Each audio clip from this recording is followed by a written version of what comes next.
birthday sa inyong lahat. So, yun na nga, ito pa yung isang viral ni Blue na ano, may mali eh. Parang may hindi doon naaayon. Kasi sabi dito is ano, okay lang yung pinaglihi, mga kape na pinaglihi sa kape, at ano pa yung pinaglihi-lihi.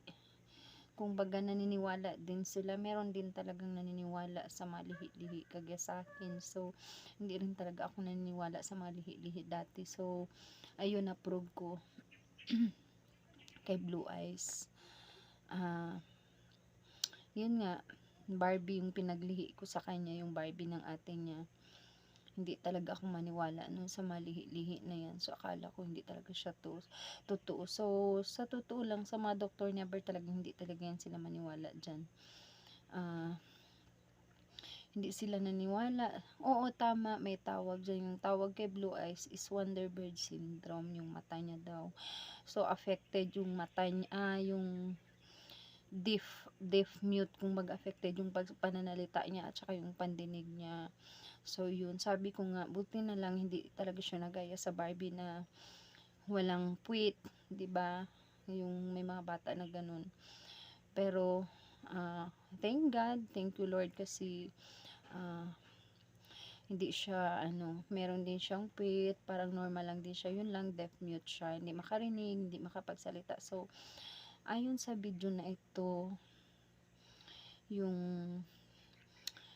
sabi dito is makasalita daw si Blue Eyes. Hindi po siya makasalita.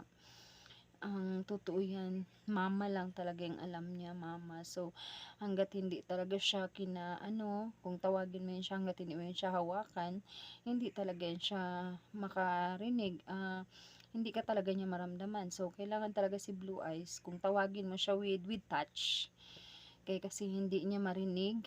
So, sa aksyon na lang at saka sa hawak sa kanya bago niya mapansin na tinatawag siya. So, ayun.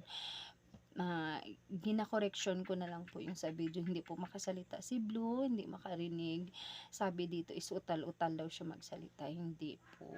Si Blue Eyes deaf mute talaga siya, hindi makarinig, hindi makapagsalita. So guys, thank you so much for watching. Parati, hopefully naabangan nyo parati yung mga video namin, yung kwento ko tungkol kay Blue Eyes. So maraming salamat. Thank you guys. Thank you sa always support sa aming mga video ni Blue Eyes. Thank you so much. Thank you for watching guys.